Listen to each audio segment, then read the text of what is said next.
Hi viewers, welcome to our channel. ప్రస్తుతం మనతో పాటు సీనియర్ జర్నలిస్ట్ దాము బాలా సార్ వారితో మాట్లాడాం.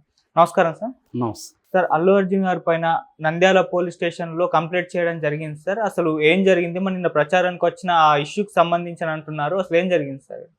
నిన్న మనం చెప్పుకున్నాం. యాక్చువల్గా నంద్యాల ఎమ్మెల్యే అభ్యర్థి శిల్పా రవిచంద్ర కిషోర్ రెడ్డి తన కోసం ఇక్కడ నుంచి వెళ్ళాడు.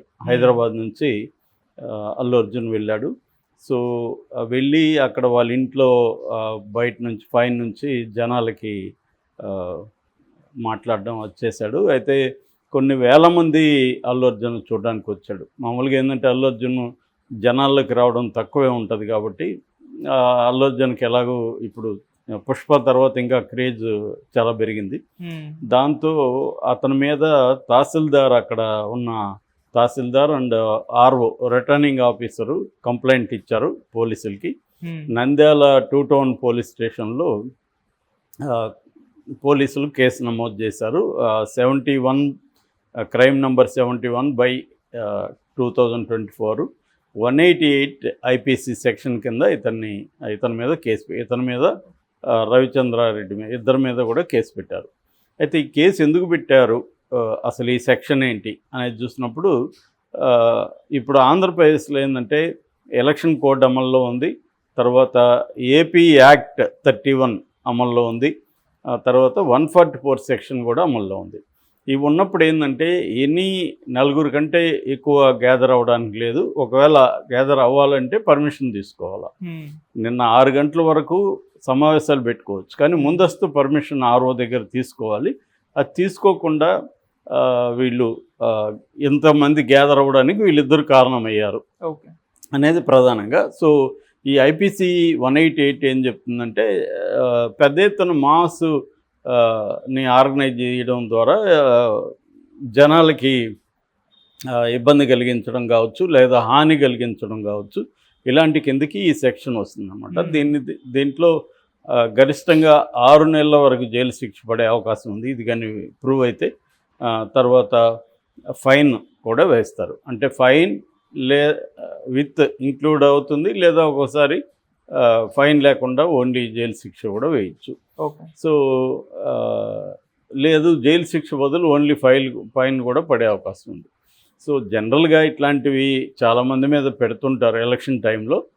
నాకు తెలిసి ఏమి కాకపోవచ్చు, కానీ సీరియస్గా ఏమన్నా తీసుకొని చేస్తే వీళ్ళకి ఇబ్బందే ఉంటుంది. కాకపోతే మనం చాలాసార్లు చూస్తున్నాం, జయప్రదాద్ చూసాం కదా ఉత్తరప్రదేశ్లో.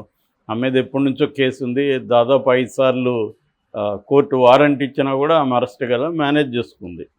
సో కాబట్టి ఏంటంటే వీళ్ళు ఏం చేస్తారంటే పెద్ద అడ్వకేట్లను పెట్టుకుంటారు, మేనేజ్ చేసుకుంటూ ఉంటారు కోర్టుల్లో. కాబట్టి ఇదేమీ కాకపోవచ్చు. అయితే ఈ సందర్భంగా అతను వీడియో కూడా ఇప్పుడు బయటకు వచ్చింది. అట్లాగే శిల్పా రవిచంద్ర ఇంటర్వ్యూలు కూడా కొన్ని బయటకు వచ్చాయి. అందులో ప్రధానంగా ఏంటంటే అసలు చాలామందికి ఆశ్చర్యం ఏంటంటే సడన్గా అంతకు ముందు రోజే ఒక ట్వీట్ చేశాడు.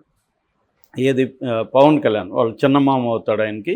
సో పవన్ కళ్యాణ్కి విషెస్ చెప్తూ, బెస్ట్ విషెస్, నేను చాలా గర్వంగా ఫీల్ అవుతాను మీ గురించి అని విషెస్ చెప్తూ, మీరు మీ కోరికలు నెరవేరాలని కోరుకుంటున్నాను అనేది ఒక ట్వీట్ చేశాడు. అది బాగా వైరల్ అయింది.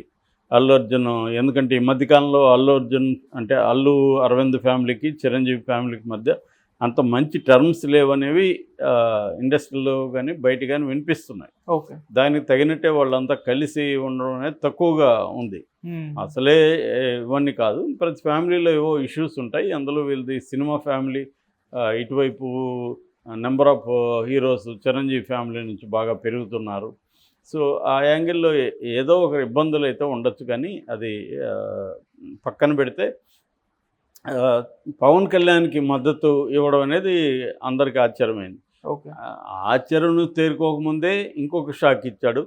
సో ఒక పక్క పవన్ కళ్యాణ్కి మద్దతు ఇచ్చి, ఇంకొక పక్క వైసీపీ అభ్యర్థికి పోయి ప్రచారం చేయడం. ప్రచారం అంటే ఆయన ఏమి ఊరేగింపులు వెళ్ళలేదు, కానీ అది ఒక రకంగా ప్రచారమే. ఆడికి వెళ్ళడం అంటేనే ప్రచారం, ఆయన్ని కలవడం అంటేనే. సో అట్లాగే మీడియాతో కూడా మాట్లాడినప్పుడు కూడా రవిచంద్రారెడ్డి గురించి చాలా గొప్పగా మాట్లాడాడు. మామూలుగా అయితే ఎవరైనా గెలిస్తే 3 నెలలు 6 నెలలు నియోజకవర్గంలో ఉండి మళ్ళీ మాయమైపోతారు. ఇతను అట్లా కాదు, 24 అవర్స్ అందుబాటులో ఉంటాడు. సో ప్రజలకి ఏ సమస్య వచ్చినా ముందుంటాడు. ఇవన్నీ కూడా చెప్పాడు. సో ఒక రకంగా ఆయన్ని గెలిపించమని చెప్పినట్టే. సో ఒక పక్క పవన్ కళ్యాణ్ ఉన్నాడు. పవన్ కళ్యాణ్కి సంబంధించిన జనసేన అభ్యర్థులు అన్ని చోట్ల ఉన్నారు. అలాంటప్పుడు ఒక వైసీపీ అభ్యర్థికి ఈయన చెప్పడం అంటే వైసీపీతో ఉన్నట్టే కదా అన్న ఒక నెరేటివ్ జనంలోకి వెళ్ళింది.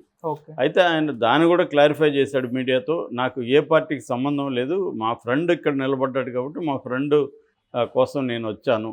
ఆయన అసలు నన్ను ఎప్పుడు కూడా రమ్మని కూడా అడగలేదు. నా చాలా క్లోజ్ ఫ్రెండ్ అయినప్పటికి కూడా ఆయన అడగచ్చు, వచ్చి నువ్వు నాకు ప్రచారం చేయని, అయినా కూడా ఆయన ఎప్పుడు అడగలేదు. నేను వస్తానంటే కూడా వద్దు, ఎందుకు ఇబ్బంది మీకు అంటే కూడా లేదు, నేను వస్తానని చెప్పి వచ్చాను అని ఆయన చెప్పాడు. అట్లాగే రవిచంద్రారెడ్డి కూడా నాకు ఎప్పటి నుంచో అయిన ఫ్రెండు, ఈయన అప్పుడప్పుడు కలిసినప్పుడు మేము చెప్పేవాడు, నువ్వు ఈసారి నిలబడినప్పుడు నేను వస్తాను, క్యాంపెయిన్ చేస్తానని చెప్పేవాడు. నేను సరే అనుకున్నాను. బట్ ఈసారి ఏంటంటే జనసేన పోటీలో ఉండడం, క్యాండిడేట్లు నిలబెట్టడం ఇవన్నీ చూసినాక నేను వద్దనుకున్నాను. అందుకని ఆయన్ని పిలవలేదు. తనకి ఇబ్బంది కదా, జనసేన ఒక పక్క పోటీ చేస్తుంటే నాకు సపోర్ట్ చేయడం అంటే తనకి ఇబ్బంది అనేది కూడా అన్నాడు. ఆయన అడిగినప్పుడు మీకు ఎలా ఫ్రెండ్ అని కూడా అడిగారు. చాలామందికి ఆ డౌట్ కూడా ఉంది, అంటే ఈయన ఎలా ఫ్రెండ్ అయ్యాడు అన్నప్పుడు యాక్చువల్గా శిల్పా రవిచంద్రారెడ్డి వాళ్ళది ఎప్పటి నుంచో పొలిటికల్ ఫ్యామిలీ. వాళ్ళ నాన్న చంద్రమోహన్ రెడ్డి 2 సార్లు కాంగ్రెస్ ఎమ్మెల్యేగా కూడా గెలిచాడు. ఇతను ఢిల్లీలో చదువుకున్నాడు మేనేజ్మెంట్. సో అక్కడ చదువుకున్న తర్వాత తను కూడా వచ్చాడు. 2014లో కూడా తను ఎమ్మెల్యేగా గెలిచాడు. సో తనకి అల్లు అర్జున్కి ఎలా ఫ్రెండ్ అంటే, అల్లు అర్జున్ భార్య స్నేహారెడ్డి, శిల్పా రవిచంద్రారెడ్డి భార్య ఇద్దరు కూడా క్లాస్మేట్స్. సో ఫ్రెండ్స్ అయ్యారు వాళ్ళు. సో వాళ్ళ ద్వారా వీళ్ళు పరిచయం అయ్యారు, ఒకరికొకరు పరిచయం అయినాక చాలా క్లోజ్ అయిపోయారు ఇద్దరు. అంటే వీళ్ళ మైండ్ సెట్ కలవడం, ఇద్దరు కూడా సరదాగా ఉండడం ఇలాగ అయిపోయి ఎక్కువగా వీళ్ళు కలవదలుచుకున్నప్పుడు వేరే విదేశాల్లోకి వెళ్ళడం, లేదా కాశ్మీర్కి ఒకసారి వెళ్ళామని కూడా చెప్తున్నాడు. ఈ మధ్య ఇండోనేషియా వెళ్ళామని చెప్తున్నాడు. అలాగా విదేశాల్లో అయితే కొంత ప్రైవసీ ఉంటుంది కాబట్టి వీళ్ళు అక్కడికి వెళ్ళి వీళ్ళ ఫ్రెండ్స్, కామన్ ఫ్రెండ్స్ కూడా చాలామంది ఉన్నారు మా ఇద్దరి మధ్య అని కూడా ఆయన చెప్పాడు. అంటే భార్య వల్లే కాకుండా కామన్ ఫ్రెండ్స్ వల్ల ఇంకొంత థిక్గా మేము ఫ్రెండ్స్ అయ్యామని చెప్పాడు. సో ఎప్పుడు కలిసినా కూడా అల్లు అర్జున్ సోషల్ యాంగిల్లో మాట్లాడుతుంటాడు. మేము ఎక్కువగా సినిమాల కంటే పాలిటిక్సే మాట్లాడతాం. సో అల్లు అర్జున్ నాకు ఎప్పుడు కూడా చెప్తుంటాడు, నువ్వు నిలబడినప్పుడు ఖచ్చితంగా ప్రజలకి మంచి చేయాలి, ఏదైనా మార్పు తీసుకురావాలి అని నాకు కూడా చాలాసార్లు చెప్తుంటాడు. ఆ సోషల్ అవేర్నెస్ అల్లు అర్జున్లో చాలా బాగుంది అనేది కూడా ఆయన చెప్పాడు. సో కాకపోతే ఏంటంటే నిన్న చంద్రబాబు కూడా దీని మీద కామెంట్ చేశాడు. తనేదో వాళ్ళ ఫ్రెండ్ ఇంటికి వెళ్తే వైసీపీ వాళ్ళు నీచంగా దాన్ని కూడా వాడుకుంటున్నారు ప్రచారానికి అని. తనేదో ఫ్రెండ్ ఇంటికి వెళ్ళలేదు, నిజంగానే వాళ్ళ ఫ్రెండ్ని గెలిపించడానికి వెళ్ళాడు తప్ప అదేం ఫ్రెండ్షిప్ కోసం వెళ్ళింది కాదు. అంటే ఏదో ఇంటికి వెళ్ళి భోంచేసి వచ్చింది కాదు కదా, తనని గెలిపించడం కోసం తన వంతుగా వెళ్ళాడు, మద్దతు తెలిపాడు. లేకపోతే ఎందుకు చివరి రోజు పోతాడు? సో చంద్రబాబు చెప్పిన దాంట్లో ఇది ఉంది, ప్రాబ్లం ఉంది. బట్ రెండో పాయింట్ కరెక్ట్ చంద్రబాబు చెప్పింది. అదేంటంటే ఆయన వెళ్ళింది ఓన్లీ ఫ్రెండ్గా తనని గెలిపించమని తప్ప వైసీపీ అభ్యర్థిగా గెలిపించమని కాదు, తన ఫ్రెండ్ని గెలిపించమని వెళ్ళాడు. ఆ మధ్య కూడా బ్రహ్మానందం కూడా కర్ణాటకకి వెళ్ళి ఒక ఫ్రెండ్ని గెలిపించమని క్యాంపెయిన్ చేసి వచ్చాడు. ఆ ఫ్రెండ్ బీజేపీలో ఉన్నాడు. మరి బీజేపీకి సపోర్ట్ చేసినట్టు కాదు కదా బ్రహ్మానందం. ఇక్కడ ఏంటంటే చాలామంది సినీ సెలబ్రిటీలు వాళ్ళ బంధువులు కావచ్చు, ఫ్రెండ్స్ కావచ్చు, అంతవరకే పరిమితం అవుతారు. ఇక్కడ కూడా అల్లు అర్జున్ వాళ్ళ మామ నిలబడతానంటే సపోర్ట్ చేస్తున్నాడు. వెంకటేష్ వాళ్ళ వియ్యంకుడికి సపోర్ట్ చేయడానికి వెళ్ళాడు. అట్లాగే మన నిఖిల్ సిద్ధార్థ్ తను వాళ్ళ మామ కొండయ్య అనుకుంటా, ఆయన చీరాల అభ్యర్థిగా టీడీపీ అభ్యర్థిగా చేస్తున్నాడు. అప్పుడు కూడా చంద్రబాబు ఇప్పుడు వైసీపీని అంటున్నాడు, కానీ అప్పుడు అసలు నిఖిల్ సిద్ధార్థ టీడీపీలో చేరాడని టీడీపీ వాళ్ళు కూడా ప్రచారం చేసుకున్నారు. ఇక్కడ ఎవరికేం తక్కువ కాదు. ఏ ఆపర్చునిటీ ఉన్నా వాళ్ళకి అనుకూలంగానో లేకపోతే ప్రత్యర్థికి వ్యతిరేకంగానో ప్రచారం అనేది అందరూ చేస్తారు. చంద్రబాబు తెలుగుదేశం చేస్తుంది, వైసీపీ కూడా చేస్తుంది. సేమ్ దీంట్లో మళ్ళీ ఒకరినొకరు అనుకోవడానికి ఏం లేదు.